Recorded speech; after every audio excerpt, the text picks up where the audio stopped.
A double fisherman is used to connect two lines permanently when placed under load.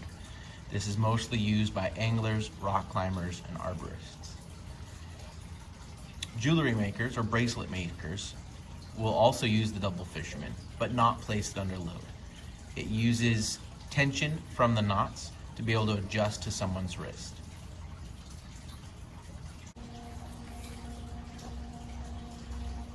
I'm using two pieces of paracord to reflect the different colors and the different sides.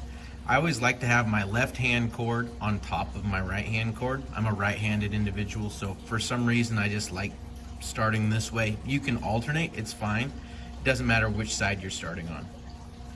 I'm going to use two working ends, one for each of these cords, and they're going to be mirrors of each other. So you'll see me do it on one side, and then you'll see the exact same piece just kind of flipped on the other. You're going to start off by crossing these, and you want to have enough material on both to work here. I'm going to start with my right hand or the red cord, and I'm going to take a round turn along the standing end of this rope. So I'm going to do one full loop all the way around that black cord or the standing end. And then for that other half, I'm gonna go over and back onto itself. It's almost like you're creating a crossing turn here. So that's my round turn. And to finish this knot off, I need to take the working end or the rest of this material, and I'm gonna pass it through this crossing turn. So if you look, there's almost an X in the cordage.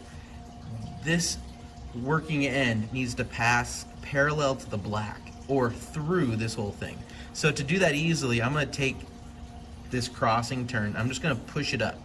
And by pushing it up, it creates a little bit of space, and my cordage will then go and pass underneath it.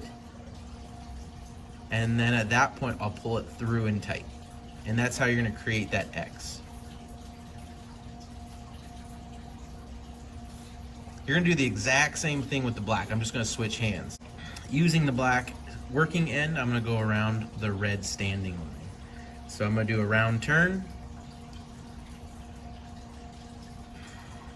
And then that second half, I'm going to go over the top of itself. So I'm going to cross it, which is kind of creating that crossing turn. And there you can see the X. This working end needs to finish out. So it needs to go all the way up. And then at that point, this working end is going to follow the standing red line through these loops that you've made. So I'm going to take the crossing turn and I'm going to push up on it, which creates some space. That black working end will pass through and be parallel to the standing red line. And then I'll just cinch it down a little bit. At that point, the knot's pretty much done. All you have to do now is pull these together. That's it.